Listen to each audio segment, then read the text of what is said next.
Mga kateknisyan, good morning.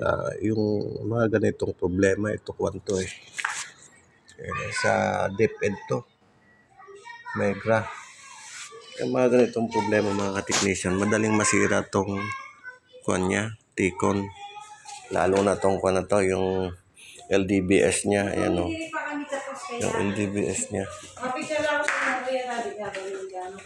Tapos, ito yung kwan ni ma'am, yung Tikon niya. So, pinalitan natin.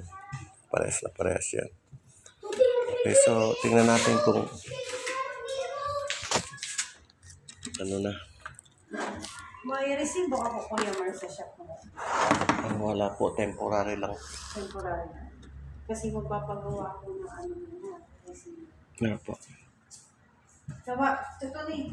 Bali ma'am, ito po. Ay si ma'am pala, siyang nagpagawa. Okay, so tapusin ko na po yung video ko. So ito po pinilitan, Tikon. Okay.